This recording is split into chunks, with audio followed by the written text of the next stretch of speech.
I've titled this lecture, Revolutions, Tyrants and Wars. It sounds like a terrible title, but that's exactly what it's about. Here is an interesting quote from Popery, Puseyism, and Jesuitism. At what then do the Jesuits aim? According to them, they only seek the greater glory of God, but if you examine the facts, you will find that they aim at universal dominion alone. You see, Rome had lost universal dominion, and the Protestant Reformation had been a major problem in this issue, a major problem. They have rendered themselves indispensable to the Pope, who without them could not exist, because Catholicism is identified with them. They have rendered themselves indispensable to governors and hold revolutions in their hands. And in this way, either under one name or another, it is they who rule the world. You see, the papacy has crowned itself ruler of the entire world. The Pope is the ruler of the entire world. That's the Holy Roman Empire spread over the entire planet. Well, if we have a look at a century of revolutions starting from 1750 to 1850, we'll see the American Revolution in 1776, and we can ask the presidents that then ruled, who do they think were responsible for this revolution? Then there's the French Revolution, 1789, the Spanish Revolution, 1823, the Polish Revolution, 1831, the German and the Italian Revolution, 1848. By 1917, you had the Russian Revolution, and then basically it was time for war, 1914 to 1918, which made the Russian Revolution, by the way, possible, and World War II, 1939 to 1945. That's a lot of conflict on this planet. How much blood did not flow on this planet as a consequence of these revolutions? And why? Because one power wanted absolute control. And the Bible says the dragon gave it its power so that everybody should be subject to that power and to none other. Well, let's have a look at a brief chronology here. In 1717, we're dealing with this time period of terrible, terrible conflagration on this planet. The Masonic Grand Lodge of England was founded. 1721, the first Masonic Lodge was founded in France. 1731, Benjamin Franklin was initiated as a Freemason. 1738, the Roman Catholic Church condemns Freemasons. By 1758, Sir Francis Dashwood founded the Hellfire Club. Benjamin Franklin visits England to discuss the future of American colonies with Dashwood. 1768, foundation of the rite of strict observance, that's the 33-degree level of Freemasonry, by Baron von Hunt, based on the Templar tradition. So that's an interesting point.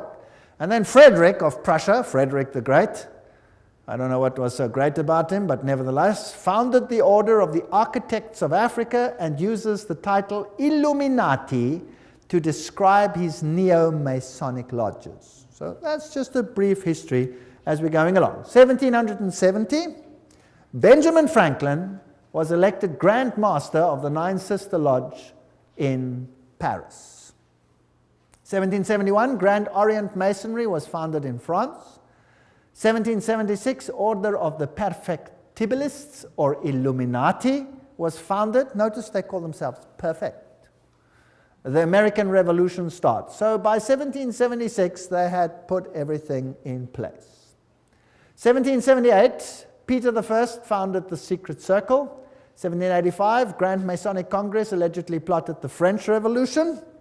The Illuminati was banned in Bavaria, or went underground there. 1789, French Revolution. 1784, Illuminist conspiracy to overthrow the Habsburg monarchs of the Holy Roman Empire. So the monarchies must go. The monarchies were often opposed to Jesuit rule, and they banned the Jesuits. Well, it was payback time. Nobody bans the power of the Roman Catholic Church. In 1816, John Adams wrote to President Jefferson, Shall we not have a regular swarms of them here in as many disguises as only a king of the gypsies can assume, dressed as painters, publishers, writers, and schoolmasters? If ever there was a body of men who merited eternal damnation on earth and in hell, it is this society of Loyolas. They didn't mince words in those days, eh? Wow. That's the new Jesuits. There's the quote. Everything I say has got a quote. Now, many writers warned of this great conspiracy of the Jesuits. Samuel Morse, remember, the founder or the inventor of the Morse code, wrote, "The author undertakes to show that a conspiracy against the liberties of this republic, the United States, is now in full action. Under the direction of the wily Prince Metternich of Austria, who, knowing the impossibility of obliterating this troublesome example of a great free nation by force of arms, is attempting to accomplish his object through an agency, an army of Jesuits. The array of facts and arguments going to prove the existence of such a conspiracy will astonish any man who opens the book with the same incredulity as we did." So those are the people that the presidents believed were behind all these conspiracies. President Abraham Lincoln himself said the Protestants of both the North and the South would surely unite to exterminate the priests and the Jesuits, if they could learn how the priests, the nuns, the monks, which daily land on our shores under the pretext of preaching their religion, are nothing else but emissaries of the Pope, of Napoleon III, who was a high Freemason, of course, and other despots of Europe, to undermine our institutions, alienate the hearts of our people from our Constitution and our laws, destroy our schools, and prepare a reign of anarchy, here as they have done in Ireland, in Mexico, and in Spain, and wherever there are any people who want to be free. That's quite a statement. 50 years in the Church of Rome, the priest Father Czenicki wrote, he used to be a Catholic and then became a Protestant. "This war would never have been possible without the sinister influence of the Jesuits. We owe it to Popery that we now see our land reddened with the blood of her noblest sons." Abraham Lincoln, 1865, 16th President of the United States. Lincoln's private letters that were burnt by his son Robert, restated by Charles Czenicki, who was the personal confidant of the President. In a letter dated 22 January 1870, Mazzini wrote to Pike. Now, Albert Pike is this high Mason who wrote the manual, if you like, of Scottish Freemasonry. He said the following: "We must allow all of the federations to continue just as they are. It must appear as things are as they were in the beginning, with their systems, their central authorities, and diverse modes of correspondence between high grades of the same right, organized as they are at present, but we must create a super right, which will remain unknown, to which we will call those Masons of high degree, whom we shall select. With regard to our brothers in Masonry, these men must be pledged to the strictest secrecy. Through this supreme right, we will govern all Freemasonry, which will become the one international center, the more powerful because its direction will be unknown."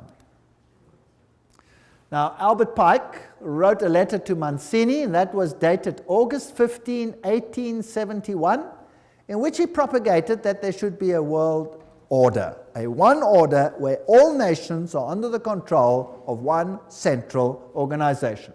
And in order to achieve this, they planned the First World War, to overthrow the power of the Tsars in Russia, protector of orthodoxy, and bring about an atheistic communistic state. Did that happen?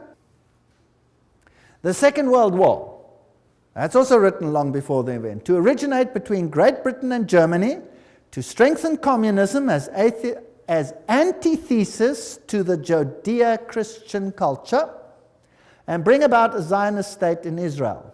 Did it achieve this objective? Yes. In fact, after this war, Israel, in its present form, was reinstated under the protection of Britain. And then, interestingly enough, a Third World War, a Middle Eastern war involving Judaism and Islam and spreading internationally. Well, here's another quote, just in case people don't like that quote. Mazzini with Pike developed a plan for 3 world wars so that eventually every nation would be willing to surrender its national sovereignty to a world government. The first war was to end the Tsarist regime in Russia, the second to allow the Soviet Union to control Europe, the third World War was to be in the Middle East between Muslim and Jews and would result in Armageddon. Interesting.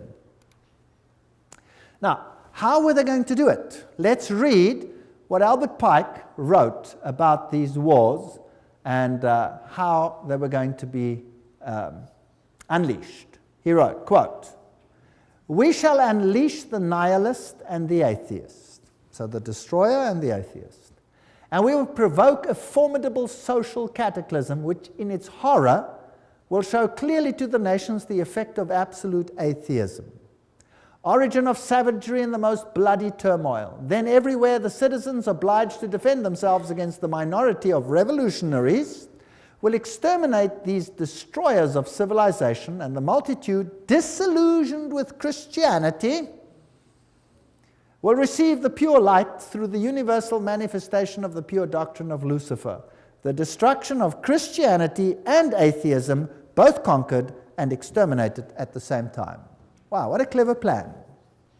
So you rub the two systems which you create up against the other. You create atheism as an antithesis to the Judeo-Christian culture.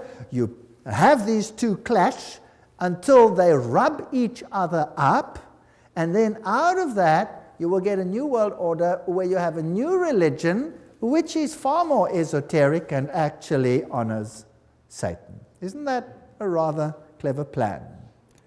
Well, it's very successful. That is why Ordo ab Cao is the verse, if you like, that Freemasonry uses. This is one of their documents, remember, that I photographed in a Masonic lodge. And Weishaupt is the father of Jacobinism. You will remember that we spoke about that in Revelation chapter 11. And Jacobinism was the power that propagated the French Revolution. And we did this in Revelation chapter 11, where the Bastille was stormed, liberty leading, the goddess of reason was enthroned instead of Christianity. So Christianity was removed and another reign began. The monarchy was deposed, and Louis and his wife lost their heads, the beheading of Marie Antoinette, and that put an end to that monarchy. Then Robespierre, he headed the Jacobin clubs, and a reign of terror commenced, which in its bloodshed and its violence rivals anything that we have seen to date. The great philosopher, if you like, of the French Revolution was Voltaire. Now you can look it up in any Encyclopedia Britannica. They will tell you who Voltaire was. He was a Jesuit. They will say, of course, he was a renegade Jesuit that left the Roman Catholic Church to write against it. No, no, no. He was just playing the role perfectly, because they were setting up an antithesis. Do you remember the promise that a Jesuit makes? That I will take either side and do it perfectly, as long as in the end the Mother Church wins. The social contract: man is born free and everywhere is in chains. One man thinks himself the master of others, but remains more of a slave than they are. That's true. But what if you created the slavery in order to create the misery, in order to create the revolution? Isn't that possible? So the philosophers come together and they write a new constitution for this planet called Human Rights. The Declaration of Human Rights, 1798. Declaration, Human Rights. You have the all-seeing eye of Lucifer. You have the serpent with a tail in the mouth, the life-giving serpent, the eternal serpent. And you have this funny little Jacobin hat over there on the end of the spear. If you look at the whole thing over there. And then you have this bundle of rods tied together, which are called what? Do you remember what they were called? Fasciae. Fasciae. Bundle of rods tied together. And on top of the fasciae, you have this funny little hat, which was the Jacobin hat. And that's what it looked like. There's a better representation of, also known as the Phrygian cap, once worn in ancient Rome by emancipated slaves as a mark of their freedom, and adopted in the Revolution as the red cap of liberty. Well, that's what they tell you. That's for the Goyim. Let me tell you what it really is. There it is. This is the god Mitra. And there he is slaughtering the bull. And he's using a dog, a snake, and a scorpion, which has got hold of the more delicate parts of this bull. And he's destroying him with unclean animals. This is a war against Christ. Now let's have a look on the side. What does his hat look like? It's the Phrygian hat. So this is Mithraism. And Catholicism is Mithraism. Mithraism was the religion of Persia, it was the religion of Rome, and it is the religion of the Roman Catholic Church. There are 7 grades in Mithraism. The highest grade is called Father. And then you got a congregation. Now, who in the Catholic Church has a congregation and is called Father? The priest, right? And he could be a member of various groups, and so can Catholic priests. They can be whatever. They can be Jesuits, they can be Franciscans, they can be Dominicans, they can be members of various other orders as well. So Cyrus the Great was the first one to bring out a human rights charter. Now the mortal wound, as we had discussed it in Revelation chapter 11, just to refresh your memory, 21 February 1798, Pope Pius is dethroned by Napoleon. His ring was torn from his finger and he died in exile. Now, think about this. If Napoleon was a Freemason, then he was under control of whom? Of the Jesuit order. So, who sent Napoleon to Rome to take the Pope captive? The Jesuit order. Why? Well, I've thought about this a lot. Within the Roman Catholic Church, there are numerous orders, and there has not always existed perfect harmony. In fact, the Jesuit order slowly took control of all the orders. The Knights of Malta, for example, did not lightly give up their power seat, but are now subject to the Jesuits. The Dominicans were at loggerheads with the Jesuits. For example, the papacy took the Inquisition away from the Jesuits and gave it to the Dominicans, which created tremendous tension. And in the French Revolution, it was the Dominican order that was destroyed there, not the Jesuits. They controlled the issue. So there were some issues within the church itself that also had to be sorted out to get complete control of the situation. It was even so that at the Council of Trent, many a Roman Catholic stood up and said, the Word and the Word alone. Don't think that everything in the Catholic Church has always been negative towards the Word. No. And Martin Luther must have made an impact as well. And so there were many that weren't in line. So the church itself needed a purging. And then there was another problem. And this problem was this, that the Reformation had fingered Rome as the Antichrist. Now, if the Reformation fingers Rome as the Antichrist, any move that seems to emanate from Rome will be looked at with what? Suspicion. So why not destroy the papacy, apparently, and then resurrect it with, and at the same time purge it of everything that is contra, and then resurrect it as a final power in complete control of these organizations. Does that make any sense? That would be a neat trick. And then anything that happened thereafter with a weak little papacy over there would be disregarded. It cannot be from them, it must come from elsewhere. That is how secret societies work. They walk behind fronts, behind fronts, behind fronts. So let's see what happened. By 1804, Pius watches Napoleon crown himself emperor. Napoleon then takes the Vatican States, so Rome is diminishing. By 1848, Mazzini attacks Rome, and Pope is exiled, Papal States are gone. So this power is gone. The Protestants literally relaxed, basically. Dangerous thing to do. Berthier takes the Pope captive.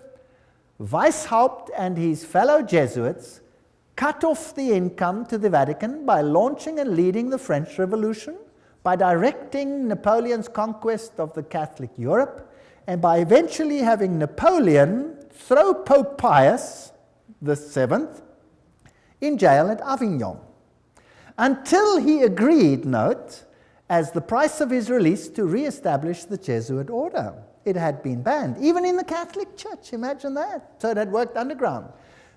This Jesuit war, or maybe it had been banned purposefully to make it seem as if there was a war. You never know, because these people are superb liars. But this is history, this is what happened. This Jesuit war on the Vatican was terminated by the Congress of Vienna and by the secret 1822 Treaty of Verona. There's the quote. Everything I say has got a quote. I'm not making anything up. After Pope Pius was released from Napoleon's prison, he formally restored the Jesuit order with a papal bull. Now that is the strongest worded statement that a pope can bring forth. In 1814, and the Pope added in this bull, if any should again attempt to abolish it, the Society of Jesus, he would incur the indignation of Almighty God and of the holy apostles Peter and Paul. So this could have been a ruse, it could have been a game, what could have been real, whatever the situation is, we will never really know until the curtain is removed one day. But religious freedom for all. And revolutionaries take to the streets and do what they feel they have to do. Joseph Bonaparte, here he is, 1768, 1844, King of Spain, and he was Grand Master, Grand Orient in France. So here you have all the Masonic connections. This comes from the Masonic book, Masonic sources. Napoleon, himself a high Freemason, is now waging war in the whole of Europe, cleaning up the monarchies, and then he has a war with England. Now, who controls England by this stage? The Freemasons. So we have a Battle of Waterloo, and these are the generals that fought on the two sides. Michel Ney and E. von Grouchy, they are on the side of Napoleon. High Freemason, Napoleon, High Freemason. On the other side, you have General Blücher. Those who are German will know a statement that goes, "Ran wie Blücher an der Katzbach," which means, General Blücher at the river Katzbach, he gave Napoleon blazes. High Freemason. And G. von Schnarrenhorst, High Freemason. They were all Freemasons. So this war, was it really a war, or was it a planned war? Now, who are the orchestrators of the First World War? Well, there he is, Kaiser Wilhelm I. What has he got on? This comes from a Masonic book. He's got his Masonic apron on. He's a High Freemason. That's what he was. Here is Kaiser Friedrich der Große. There he is, with his Freemason regalia from a Freemason book. They're proud that these kings were all Freemasons. So the whole war situation is being planned by Freemasons, who are being run by who? By the Jesuits. Now let's have a look at America quickly. Here is this grand building, the Capitol. There is the foundation stone, and it says, laid Masonically, September 17, 1932. Okay, so by that time, America was ruled by Freemasonry. Of course, the people are totally unaware. The institutions continue as before, but they are all being infiltrated. If you look at the architecture, the eagles, the symbolism, what you have is sun worship. You have Mithraism displayed here. The street plan of Washington is Masonic. You have the upside-down goat of Mendes in the street plan. Then you have the compass and the set square, and everything is in blocks of 13, and the Masonic temples are on the 13th Street, etc. The whole street plan of Washington is Masonically laid. So it's dedicated to Lucifer. Of course, the people are unaware of this. The White House is then built with this tremendous stela over there, the height of which is 555 feet. Not 666, that belongs to someone higher in Rome. This is 555. And isn't it interesting that 555 is the number that Hollywood uses? Have you ever heard when they say, what's the telephone number on any TV program or any one of those? Oh, it's 555, blah, blah, blah, blah, blah. Have you heard of that? It's dedicated to Hollywood. By the way, at Hollywood is the wood they use to make a witch's staff. So it's dedicated to Lucifer. It's witchcraft. But that's just besides the point. So here is the stela. Who laid these foundations? The Freemasons. So let's ask them what it means. Here is the Encyclopedia of Freemasonry. You're going to get a better source than that. Obelisks were originally erected in honor of the sun god. The connection comes from the Egyptian worship of the phallus. So there stands a male, whatever, in the White House. So we don't have to go. It's dedicated to Osiris and to Isis. And anyway, that is the structure over there. The military structure is a pentagon, which is the high center of the pentagram into which, for example, 13 witches would step in order, 12 around one, in order to propagate a curse. So this is also a witchcraft structure. So it's just a building, but it has certain connotations. Then France, the one that has this new philosophy for a new world, sends a gift to the United States, the Statue of Liberty. So let's ask UNESCO what it means. UNESCO says the 7 rays emanating from Mitra's halo, there's the god Mitra, symbolize the triumph of the forces over the forces of darkness. Now, you must understand that Lucifer says that Michael and his angels represent the forces of darkness, that Yahweh is the devil. Isn't that terrible? You remember that? We did that. And here, UNESCO tells us that the head of the Statue of Liberty is adorned with Mitra's 7 rays. The flame she holds is a sun symbol. So this is the torch of Lucifer. Because it doesn't matter whether Lucifer is male or female, he's androgenic in his story. Here is the foundation stone. At this site on August 5, 1884, the cornerstone of the pedestal of the Statue of Liberty, enlightening the world, that's illumination, was laid with ceremony by William so-and-so, Grand Master of Masons. And there's the Masonic sign. So the Statue of Liberty is Masonic. Everything will appear to be Masonic as we continue. Tex Mars writes, towering above the shimmering but polluted waters, she holds in her outstretched arm and her hand the torch of fire and light, a gift of the Masonic order. The modern inheritors of the Illuminati heritage of the Statue of Liberty was sculptured by Frederic Bartholdi, a member of the Masonic Lodge of Alsace-Lorraine in Paris, France. The statue is significant to the secret societies plotting the New World Order. There you go. Right, by 1854, Pius declared the Immaculate Conception of the Virgin Mary. Now, Mary she's always been there in Roman Catholicism, but now Mary is being placed into the very center and legitimized as the Mother of God and as an entity in heaven. In 1869, Pius summons the First Vatican Council. And in 1870, the dogma of papal infallibility is published. Now we have another God on earth.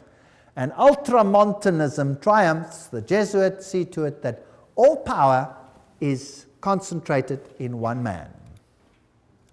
What happens then? By 1917, the Russian Revolution. And you had this interesting Fatima message. There's a link with Islam there, but never mind, we'll come to that in the next lecture. Russia will be converted, the Holy Father will consecrate Russia to me. And then there was a vision of hell, and the third vision was that the present Pope would have an assassination attack, which happened. Now, it's not too difficult, if you've planned all these things from the beginning, to say what will happen. You see? Not too difficult. Now, let's have a look at the parallels between the Jesuit French and the Russian revolutions. They worked like this. Both revolutions were based on communist writings of Freemasons, Voltaire, Marx. The Jesuits perfected communism on their reductions in Paraguay. So in Paraguay, they tested whether this would work or not and perfected it there. Both revolutions plundered the state churches. Both revolutions ended the monarchies. Both the Bourbon and the Romanov dynasties had expelled the Jesuits. Both of them were gone. They weren't going to take this chance again. Both revolutions produced republics in form, but absolute monarchies in power, controlled behind the scenes by the people that were now in control. Both revolutions declared atheism as the religion of the state. Both revolutions carried out a reign of terror by an inquisitional secret police. And boy, was that some reign of terror. Millions died. Stalin is personally responsible for the death of millions of people. Both revolutions resulted in military dictators responsible for the elimination of dissenters. Exactly the same pattern. If it works once, why not use it again? The lesson learned on these Platonic republics there in Paraguay provided the groundwork for Marx's Communist Manifesto, by which every nation on earth would be reduced to granny reductions, thereby destroying the white Protestant middle classes while restoring the communal feudalism of the papal Caesar's dark ages. That's just a quote. Well, it's a bit sharp, but it more or less sums it up. So Karl Marx, by 1844, wrote the Communist Manifesto. That's when he wrote it. That's when it was published, 1848. By 1928, Papal Nuncio in Germany leads the Catholic powerful center party to the right and helps skyrocket Adolf Hitler to power. Now, who's Adolf Hitler? By 1929, Pius disbands the Catholic Party. It's done its job, and people are ready to vote. And in the same year, he crowns himself sovereign ruler of the world. What arrogance. Now the Pope is sovereign ruler of the world. In the same year, he signs the documents. Now a ruler has to have a country, and he gets his papal state back, the smallest state in the world. And the papacy now again qualifies as a political entity. Now, it had been dead, it was no longer a political entity, so the beast was mortally wounded, and now it gets its power back, and now it qualifies as a beast again. Its wound was healed, isn't that correct? That's why the San Francisco Chronicle, almost quoting the Bible, says that while they signed this document, the wound was healed in this display. Now we're ready for war. 1934. In Yugoslavia, an organization called the Ustashi is formed. What a disgusting organization. Founded, and they assassinate King Alexander of Yugoslavia. Now, the Ustashi is a military organization with basically Nazi features, and they slaughtered the Serbs. They slaughtered the Orthodox people and forced them to become Catholic or to die. One of the two. And nothing is ever said about this tremendous slaughter that took place over here. 1941, Croatia declares itself independent, and the slaughter begins. This is the man who is now Pope, Cardinal Secretary of State, Eugenio Pacelli. There is his family, all of them Masonic connection, and of course, they have the Banco di Romano at their disposal with Rothschild money. This man, does he have Masonic features? Yes. Here he is at his election. His cell number was 13, a very important number in Freemasonry. There he is in the Masonic triangle stamp that they produced. There he is with the Masonic sign, just as Anthony Sayer had it, and something else. From then on, the papacy wore the ephod, the little plaque that was also worn by the priests of Israel. Now, let's ask Albert Mackey, a 33-degree Freemason, to quote to us what this means. He says, "The Grand High Priest of the Royal Arch Freemasonry from 1859, 1865 in the USA states in his standard work, this is him, states that the high priest of the royal arch officially wears the ephod. So who's the high priest of Freemasonry? And there is the Pope. Well, Pacelli visited the United States and conversed with this man, President F.D. Roosevelt. Now this is a lodge picture which should never probably have been released, and they're probably very upset that it has been released, but it shows Roosevelt in his full Masonic regalia. And there it shows him with his fez on his head, and he's receiving a Masonic handshake. Note the Masonic handshake.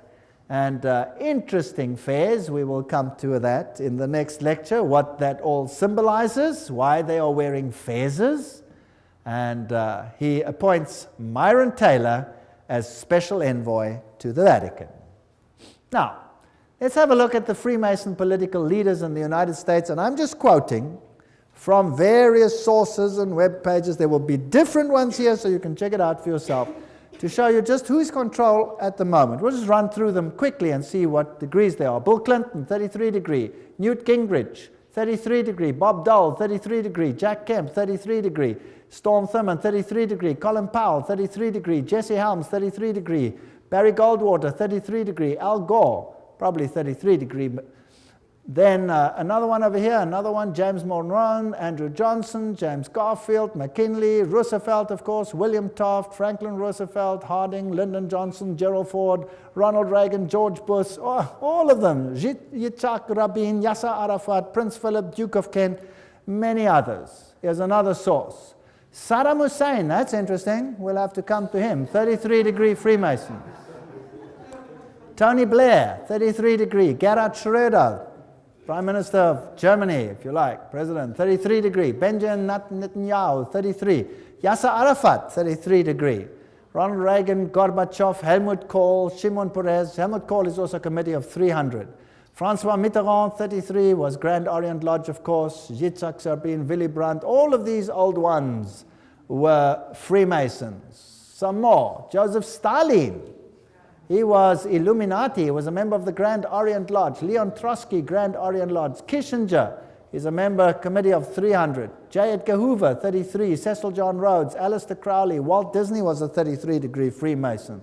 Olive Palm, Al Gore, Tony Blair, Joseph Mengele. That's interesting. That's the mass murderer of the Nazis. He was Illuminati. Robert McNamara. You name it. They're all there. Billy Graham. Oops, sorry. Let's move on. Colonel John Glenn, Buzz Aldrin, everyone who's ever been up in space has to be a Freemason of the highest degrees. Edgar Mitchell, all the way through, Francis Bacon, Lord David Owen, all the negotiators, Richard Halbrook. I'm just running through some of them. Alan Greensprang, Peter Wallenberger, Queen Elizabeth is the queen of the Bilderbergers. Prince Philip, Queen Beatrix, she's the committee of 300. Prince Bernard of the Netherlands, committee of 300. And so we go on and on and on and on. Ted Kennedy, Rockefeller, David Rockefeller, Teng Hui, Baron von Rothschild. Hillary Clinton is 6 grand dame. She's a very high Freemason. Albert Pike, of course, you know, Bertrand Russell, Otto von Habsburg, Weishaupt, all the way back. Here is Edgar Hoover. President Dwight D. Eisenhower there honors him with the 33 Grand Cross at the special White House ceremony. They're not ashamed of any of this. Here are just about all the presidents of the United States in the presidential gallery of the lodge. I photographed this myself. I went into the lodge, I went into the presidential gallery, I photographed each one of these. And then, me? Not me. Anyway, there they all are as Freemasons. If we look at the American dollar, some very interesting things happened under the time of Roosevelt. There is this symbol on the dollar, there's that symbol. We haven't got time for all of this. In God we trust, one. If you look at this symbol over here, it says, Annuit Cuptus Novus Ordo Seclorum. If you intercalate the hexagram, then you'll have this A-S-N-O-M, which is a scrambling of Mason, Mason. If you go to the other side, it points to objects, and it then reads Arlto, you have Arlington. There's too much there to talk about. and many interesting things. If you go to the 1 and you go to the half moon, there's a little structure over there. Can you see it? It's a micro dot. You'll have to get a magnifying glass and look at it under a magnifying glass, and you'll see it's a little owl. A little owl. Owl in a half moon. And this over here you'll see is a spider's web. There's a lot of symbolism over here. Now if you go to the ancient coins, you'll see that the deities were associated with the owl, and you will see that when we went to the Bohemian Grove, what did they worship there? The great owl of Bohemia, and you saw the presidents of the United States bow down to the owl of Bohemia. Quite a scary business. Now, looking at this symbol, you have the all-seeing eye of Lucifer. It is not yet on the base of the triangle. When it is placed on, he will have his kingdom. But that is Lucifer, annuit coptus, he God, novus order seclorum, new order of the ages. There are 13 levels over there. The bottom one is the date of the founding of the independence of the United States, but it is also the founding of the Illuminati. You have the spider's web, symbol of the new age. You have over here the band, the ribbon of Lucifer. You will see it over here in this Roman Catholic Church, where you have Anubis, the phoenix, symbol of Jupiter, the god Jupiter, and the skull and crossbones, and there you have the ribbon. You see it? Associated with Jupiter. That's on the flame. And all of these symbols tell us one interesting story. On the other side, you have this symbol. There are 9 feathers. There are 13 spears. There are 13 leaves. There are 13 pentagrams shaped in the form of a hexagram. You have the eagle. You have this statement over here, a pluribus unum, out of many one. We're going to reunite all nations. So that's the symbolism of a new world order on the dollar. The world is going to be united under one central government, and that government is going to be in control of Lucifer, not Jesus Christ. Although Jesus Christ, of course, knows about it, permits it, and is ultimately in control. He tells us ahead of time that this is going to happen. And then the end of the story is that Jesus will reign on this planet. Revelation 13:11, and I saw another beast coming up out of the earth, and it had 2 horns like a lamb, and he spoke like a dragon. We're going to deal with this prophecy in detail in another lecture. It exercises all the authority of the first beast, which we will find will be Roman Catholicism before it, and causes the earth and those that dwell in it to worship the first beast whose deadly wound was healed. So here was now a Protestant ally that would enforce papal doctrines. But that's in another lecture, complete lecture, called Two Beasts Become Friends. If we look at the architecture even, it is interesting. That is St. Peter's. That is the Capitol building. The architecture is identical. Of course, the building itself was designed, the American one, by Freemasonry. And Freemasonry is in control by whom?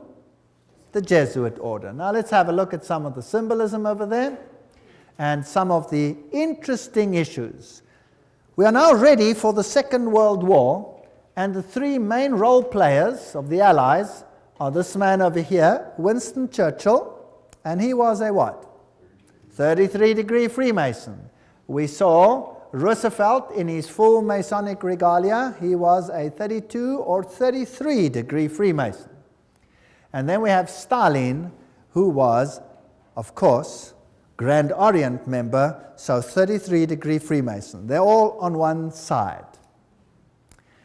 Extract from a report by Ambassador Harriman in Moscow to the State Department, June 30, 1944. Stalin paid tribute to the assistance rendered by the United States to Soviet industry before and during the war.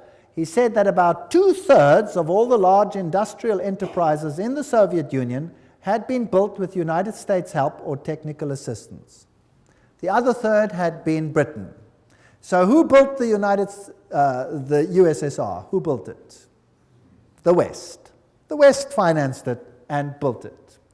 Here you can see Winston Churchill in his Druid Masonic Lodge with all his Druid fellows around him. So these are genuine facts. This isn't just conjecture. What about the other side? Hitler. Hitler said, I learned much from the order of the Jesuits. Until now, there has never been anything more grandiose on earth than the hierarchical system of the Catholic Church. I transferred much of this organization into my own party. The SS was constituted according to the Jesuit principles. Himmler, head of the SS, was closely associated with the Jesuits through his father and brother. Hitler said of him, I can see Himmler as our Ignatius of Loyola. And Joseph Goebbels was also a trained Jesuit. So, the two sides, who controls them both? The same parties. This is called thesis, antithesis. Goebbels, Himmler, these people were Jesuits. They were fascists. Adolf Hitler, fascist, using the symbolism of the sun god. The Maltese cross, the symbols of the sun god. Here he is with Hindenburg himself, of course, a Freemason. This thing is all entirely planned. Gaining the youth on his side. One of the principal Catholic personalities to help Hitler to power was Franz von Papen. And Franz von Papen, of course, leader of the Catholic Party, helped to skyrocket Hitler to power. So the Catholic Church skyrocketed Hitler to power. And these are posed pictures. They have Masonic meaning, but we'll get to that later. The Reichsadler, chosen as the symbol, Masonic symbol. And the supposed happy alliance in the beginning, which then deteriorates. Here you see the salute with the Masonic activities associated with it. Here he is together with the church leaders. And here you can see the cardinals giving the Heil Hitler salute. So the church was very much involved with the Nazi movement. There is a bunch of cardinals giving the Heil Hitler salute. The Pope and the Führer, you will recall that even to this day there is tremendous anger about Pope Pius having now been declared on his way to sainthood because of his connection with the Nazi movement. Well, here is the new Reichsbischof Ludwig Müller, the Protestant one, who greets Adolf Hitler with a nice handshake. The previous one, the previous Protestant bishop, no longer lived because Adolf Hitler had him executed. So this one must have been a puppet on the religious side. So the Catholics and the Protestants next to each other. Now understand the war. Let's think about the war. Who is the problem in terms of the Roman Catholic Church? Firstly, the Orthodox Church in the East had been a problem. The First World War sorted that out. The Tsar had been removed, and the Orthodox Church had been subjected, as were all the churches, to make it look right, by atheistic communism. But the leaders of communism were all Catholics. In fact, I have traveled in many of those countries, and the old people all told me, now we understand why the leaders of the communist regimes, why they all attended the Catholic Church. Why, if they were all atheists, were they such good Catholics? Well, this mighty army is built up, but Germany is divided. The north of Germany, and particularly the east of Germany, is all Protestant. They're Lutherans. And they are skeptical of the papacy. Whereas the south of Germany is all Catholic. In the Orthodox countries, like the entire USSR, you have the Orthodox Church controlling the mindset of the people. Now, since the takeover of communism, that has been reduced or subjected, and the Orthodox Church has been subject to the state. Now comes this mighty war. The symbols being carried here are the symbols of Lucifer. They're also used in Theosophy. There you can see them. There's the swastika, the All seeing serpent, and Adolf Hitler himself was a tremendous occultist. Of course, as a Jesuit insider, he would be, but of course, his outer garb of religion was Catholicism. You'll find the same swastika on the foot of Buddha, and as I recall, as I told you before, it was a Jesuit priest, Father Stempfler, not Hitler, who really wrote Mein Kampf. So, a Jesuit wrote the book. The SS has the same symbols as the Skull and Bones people. The skull with the crossbone, meine Ehre, heißt Treue. My honor means Treue, to be loyal, loyalty. The SS had been organized by Himmler according to the principle of the Jesuit order and became basically the new, if you like, Inquisition. And anybody who did not obey the system was destroyed. Now we read much in the literature about 6 million Jews who were destroyed. But we read nothing about 2.5 million of the most brilliant people in Germany, all the professors, all the intelligent, highly educated Germans who were killed by Adolf Hitler. You see, thinking people cannot be tolerated in such a regime. Downgrade the mindset. We must have serfs and elite, Goyen, catechumens, cattle, and then the super illuminists. How irritating. Remember that the Jesuit magazine, Civiltà Cattolica, house organ of the Jesuits, says quite frankly, fascism is the regime that corresponds most closely to the concept of the Church of Rome. Fascism is fascinating, excuse the pun. Fascism has one central leader. You see, Pope eventually, one central leader, total control over the people, yet the people believe that they are free because they are getting everything that they require. Unlike communism, they may have property rights, but the property rights are qualified, and I'll come to that in a later lecture in case you are duped into that. Now here are these fasciae. Let's have a look at them. The bundle of rod accompanied by an axe or a spear, which symbolizes power over life and death, carried by the Roman official as symbol of authority. Under the Republican conflict or praetor, starting on an expedition, he took his vows on the Capitoline Hill, where the Vatican sits today. This is very symbolic. He acclaimed imperator, in other words, a leader by his troops. He decked his fasci with a laurel, and on his return deposited the wreath upon the Capitoline Hill. Everything leads to Rome. Fascinating story. So where you find the fasciae, you must know that Rome is behind it. Fascist regimes use the fasciae. So fasciae can look like that with an axe, or the axe can go through, or it can be a spear like it was in the French Revolution. These are fasciae. Now, where do we find the fasciae? Well, in 1888, campaign poster of incumbent President Grover Cleveland, Benjamin Harrison defeated them, but later he won. Cleveland was re-elected to a non-consecutive term. There his eagle is standing on 2 fasciae. See it? Fascism, hidden in the United States. Do you know the United States should be as far as the East is from the West from fascism, isn't it? Well, isn't that fascinating? The US Capitol building, if you go right to the tippy-toppy, that's what you have. Fasciae, fasciae, fasciae, fasciae. So the United States eventually is going to become a fascist state.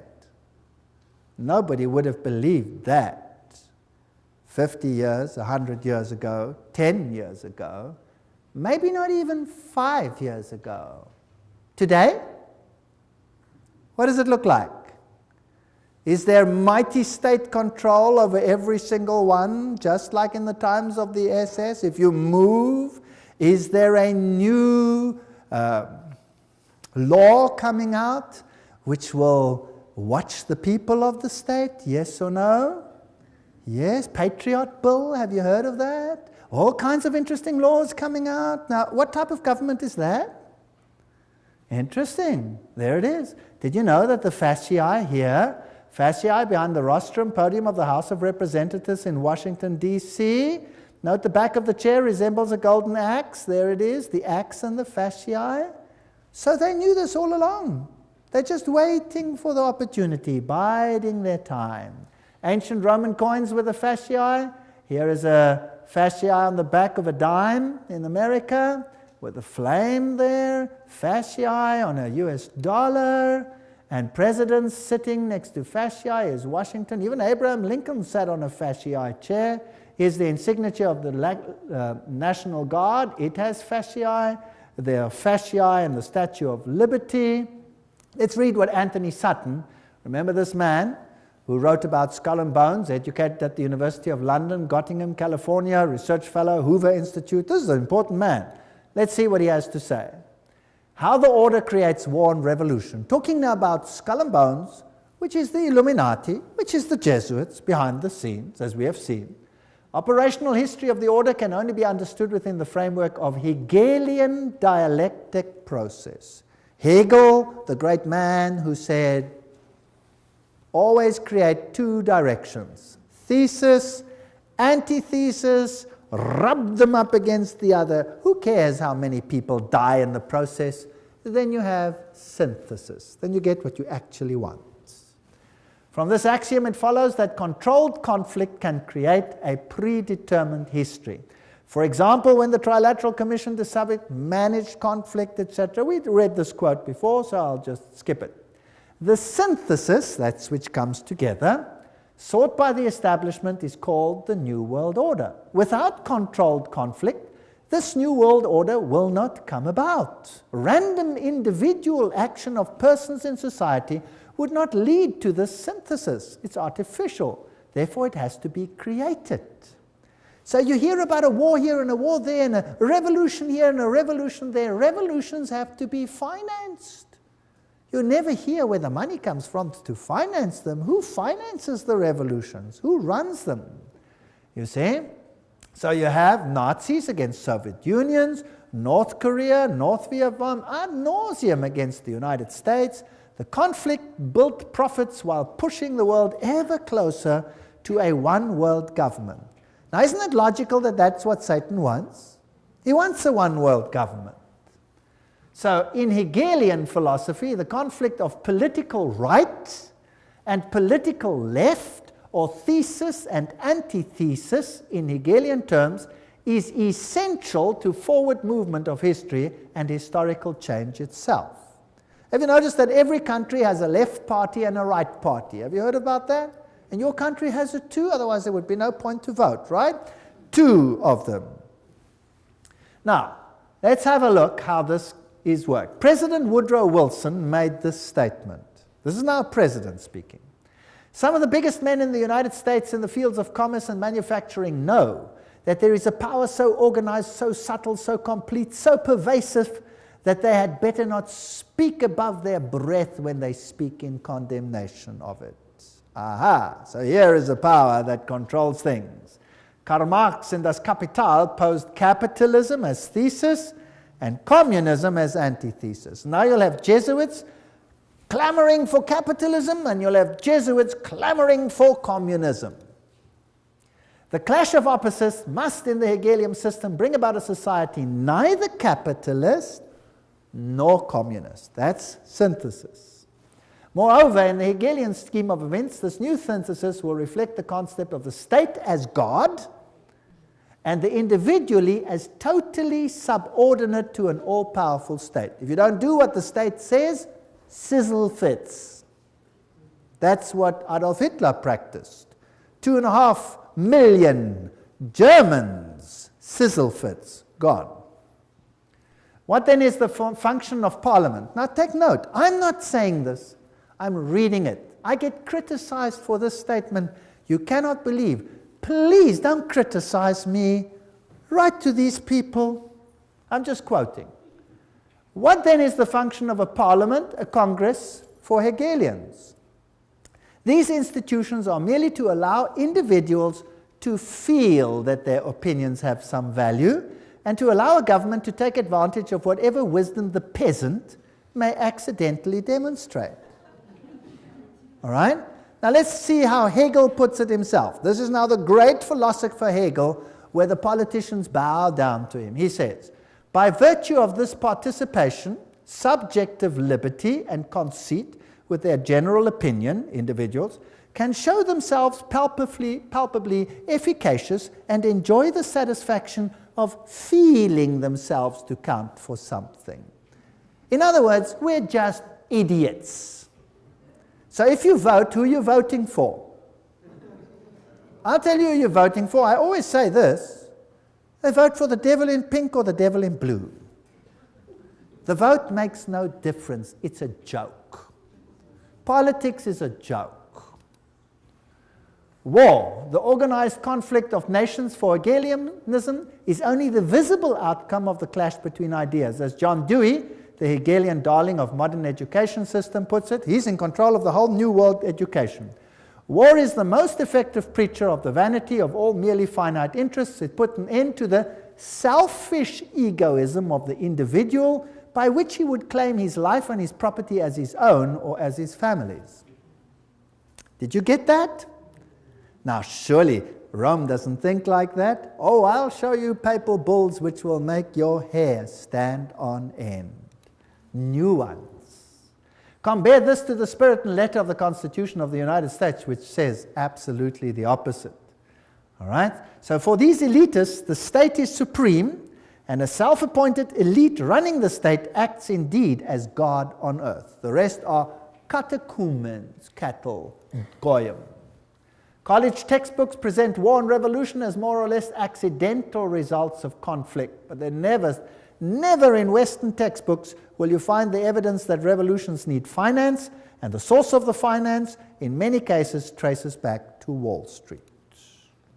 Operational vehicles for conflict creation, the key to modern history is in these facts. The elitists have close working relations with both Marxists and Nazis. They play on both sides because what they have created is just a game.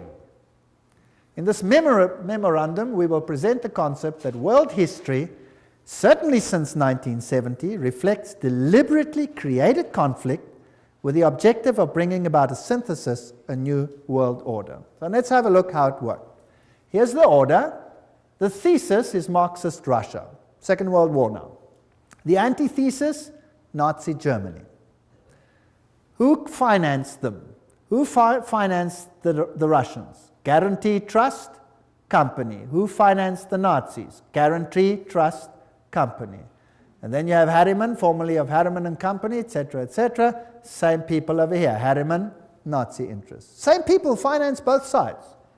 Then you have the Bolshevik Revolution, 1917 and 1933, Hitler's ascension to power, conflict between the two, tremendous profit, and the result, post-World War II, United Nations as the first step to a new world order.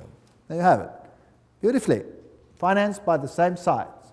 By 1948, the atomic race. By 1950, Mary receives pilgrim status. 1950, Francis Matthew calls for nuclear war with Russia, and they start arguing between the two of them.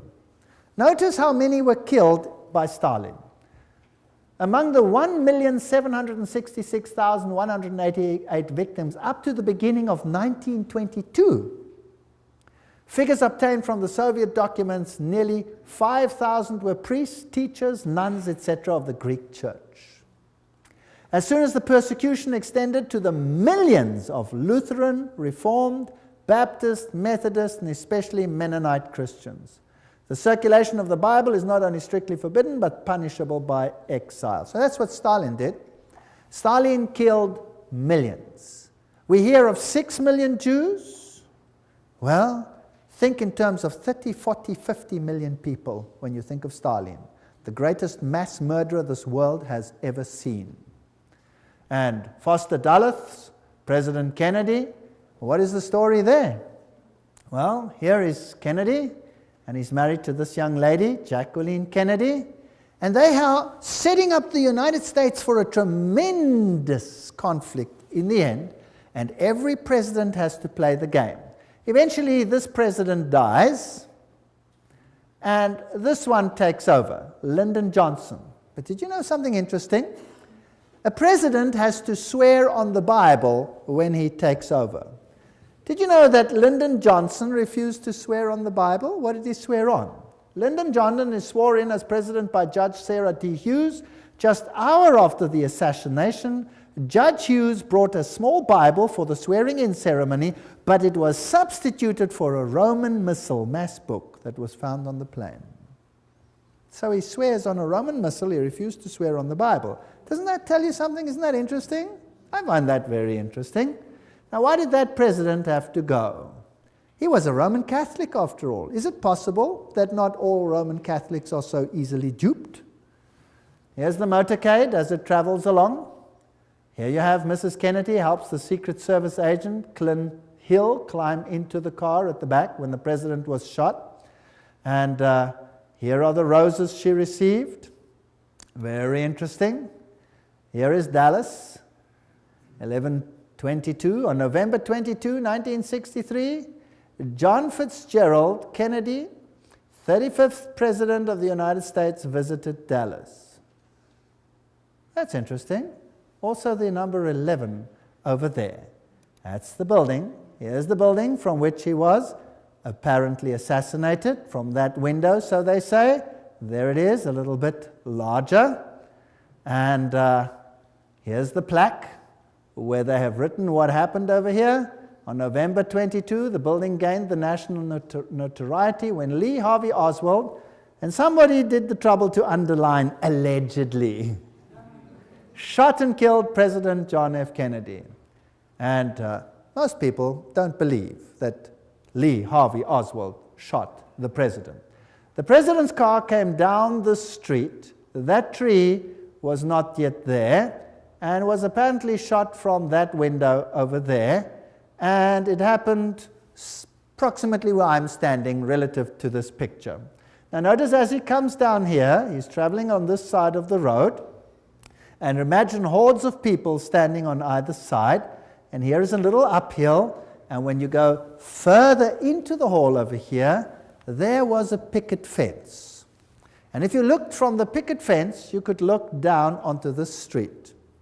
And apparently, when the shots were fired, over 100 people, including the police, didn't run this way, but ran up this embankment towards the picket fence. Now, why did they run to the front of the president and not from behind the president? Apparently, they say, Lee Harvey Oswald shot him from behind, and he was the only one who shot, and he shot from behind, and he hit him over here. A very, very fantastic shot, by the way, if it is so. It only has a little problem. The president's head didn't go forward, it went backwards, and it hit him here in the throat. And there was a small entry wound in the front and a huge one in the back. So from where was he hit? From the front or from the back? He was hit from the front. Not only that, there were shots from other places along the side, and there was an intercalation which all hit the president. There is even evidence that the driver himself, who happened to be left-handed, rotated and shot the president himself with a pistol as well. He had multiple shots. Of the witnesses that ran towards the picket fence, over 100 of them, almost all of them, except for one or two ladies who were ridiculed, were assassinated themselves. Is that not strange? Wouldn't you think that was strange if all the witnesses died strangely? Well, this is one of the biggest cover-ups that probably ever occurred. Here's the picket fence. And when you're looking there, that's how it was. Someone behind the picket fence would shoot. And this would be the view from the picket fence. I'm now pretending to be there. I took these pictures myself. And the cross would be there. So he would shoot the president at this short distance and hit him from the side front. Now, it's interesting that the president's head jerked to his back and to his left. Bah, like that. That means that he must have been shot from the front side, right? Isn't that logical? All right, now, am I saying this or is this public knowledge? This is public knowledge. And yet it is denied by government because they have one culprit, Lee Harvey Oswald. There's the place where he died, straight shot from the picket fence. Now, let's have a look how J.F. Kennedy died. Let's go back to that day in Dallas. The day was November 22nd, the time shortly before noon. At first, the crowds were thick, but as the motorcade approached Dealey Plaza, it was here that the motorcade violated the Secret Service's own rules. As the car turned, it slowed from 40 miles an hour to 7. It was precisely then that gunshots blasted out. For 6 seconds, the occupants of Kennedy's car were struck by bullets. Kennedy grasped for his throat. He grabs for his throat. Kennedy's head exploded, driven with great force backwards and to the left. Then and only then did the president's car accelerate and speed off. Lyndon Johnson, the new president, ordered a federal commission to investigate the crime. The Warren Commission had given us the official version. Lee Harvey Oswald had acted alone. But if all 3 shots had come from behind, then why did the president's head fly backwards? Why did so many people, including policemen, run not towards the book depository where Oswald was, but towards the picket fence?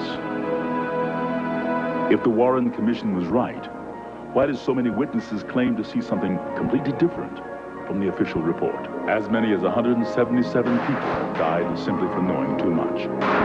The moment Kennedy was killed, a massive cover-up went into operation.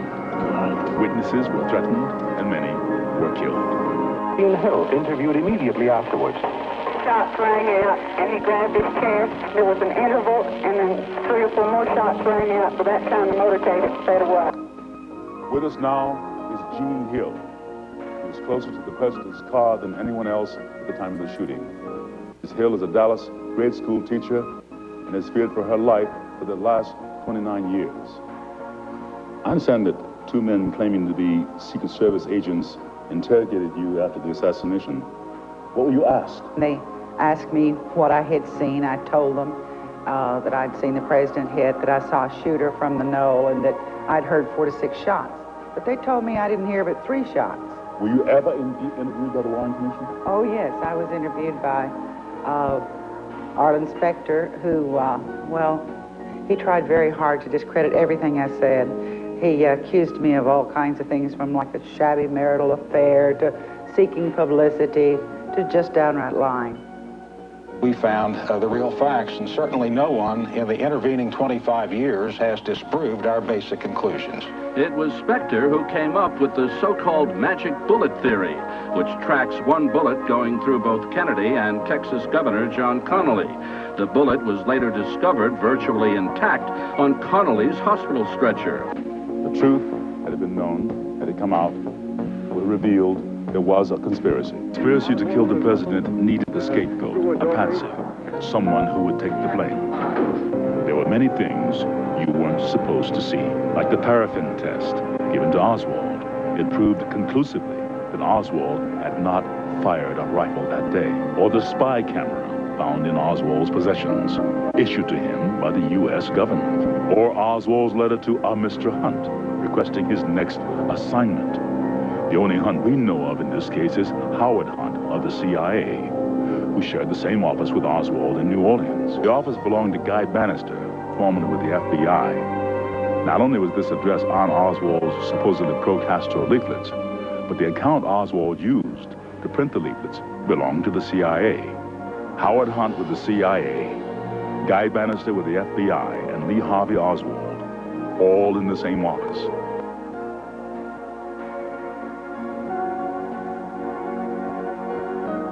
Kennedy's motorcade was arranged to make 2 turns, taking him directly into a triangulation. The first shot came from the picket fence. It hit Kennedy in the throat. The second shot came from the Dow Tex building, next to the book depository. It entered Kennedy's back. The third shot came from the southwest corner of the book depository, 7th floor. It hit Connally. The fourth shot came from the Dow Tex. It narrowly missed, hit the curb, wounding a bystander. The 5th and 6th shots were fired almost simultaneously, from the depository and from the picket fence. Both hit Kennedy in the head, one from above, moving him forward. Then, an instant later, one from the front, tossing him back.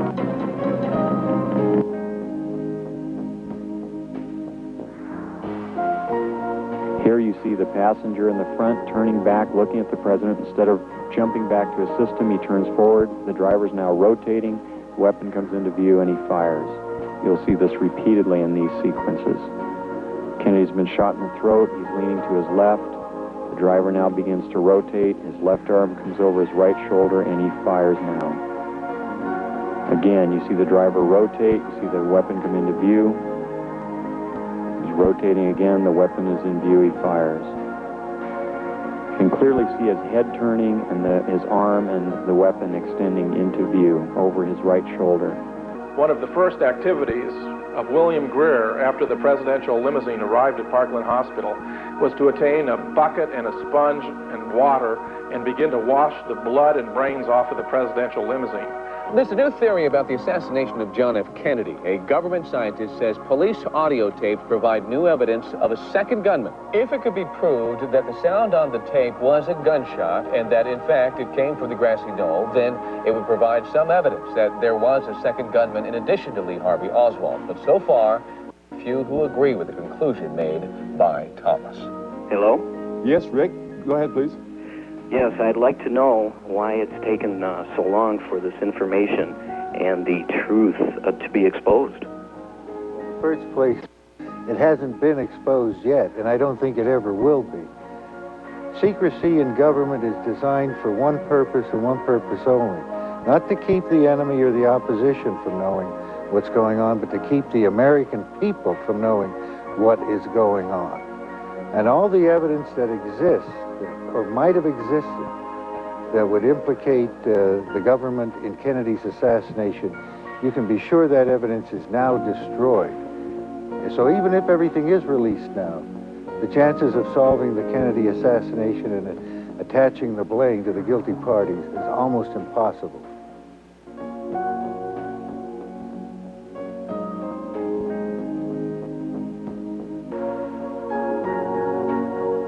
Kennedy was changing the status quo.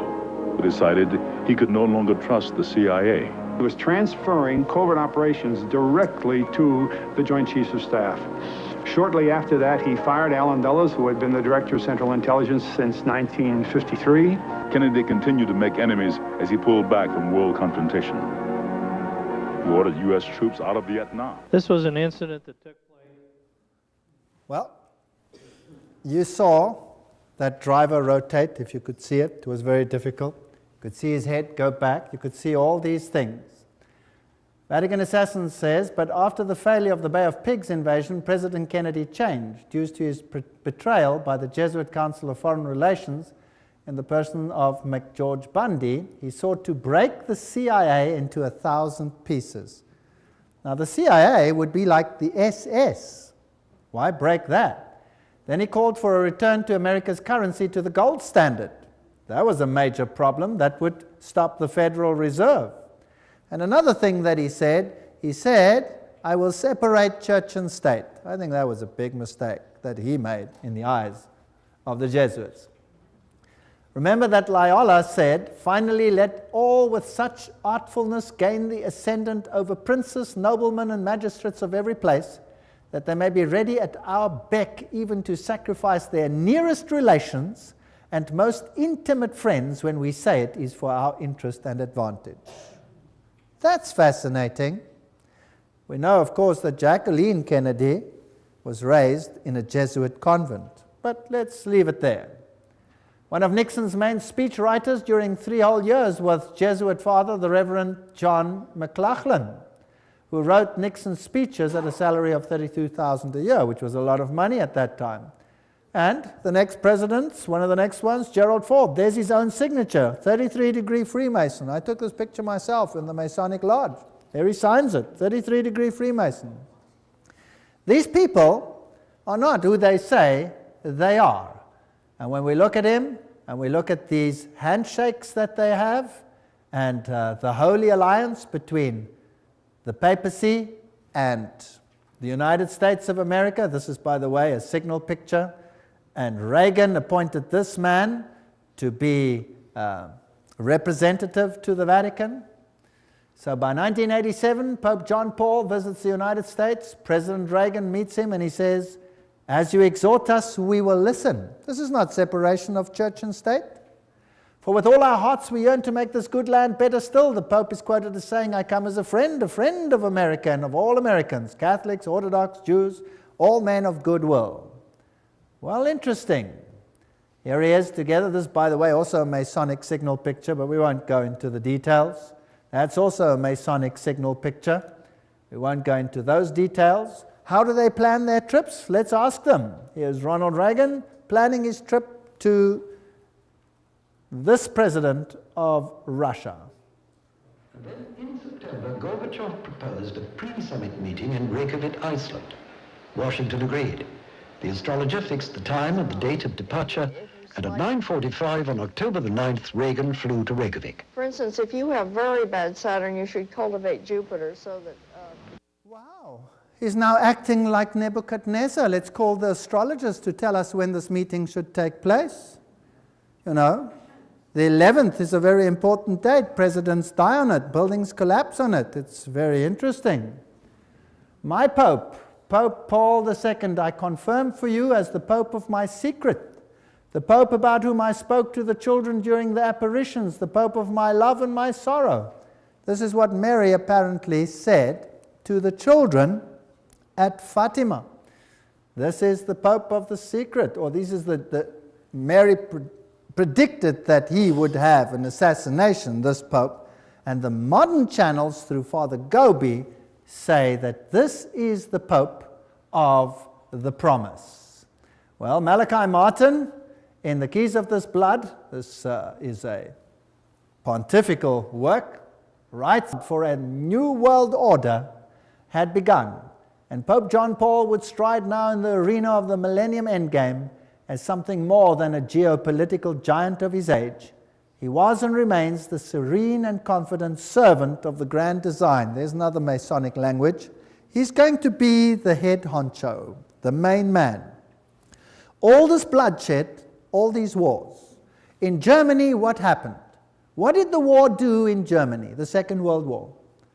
In Germany, the north of Germany was devastated. It was firebombed, which was illegal according to all conventions. They threw firebombs on the north of Germany. Hamburg was gutted by firebombs.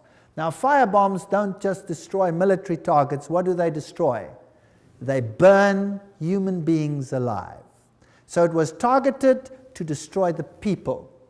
And then East Germany, the entire Protestant conclave was cut out and handed over to Soviet Russia for 2 generations of enforced atheism. Today there's no Protestant left anymore. Protestantism has been destroyed. The Orthodox Church has been subjugated. All of them are subject to Rome. Millions of Serbians died. Millions. It has been a slaughter in the last centuries such as this world has not seen. Why? To gain full control of the world. The Pope sits on the altar of Chorazim. This is when he visited Jerusalem and Israel recently. Israel. The backdrop depicts Christ with an open book that reads, "Love your enemies, I will come soon." What else do you see on his throne?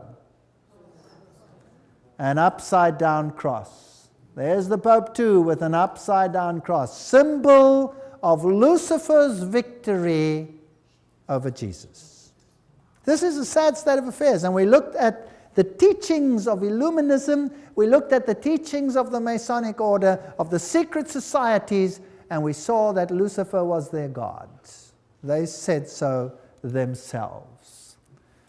And what do we have to do? Come out of her, my people, that you not be partakers of her sins. I believe that we are on the threshold of history. I believe that the final events are unfolding. And I believe that we need have no fear, because God said that He would give them the opportunity to show their true colors. The final apostasy against God will end in the greatest victory the universe has ever seen, and the kingdom of God will soon be ushered in. If you thought that this was long in the future, I have news for you. It is at the door. Jesus is coming soon. Thank you.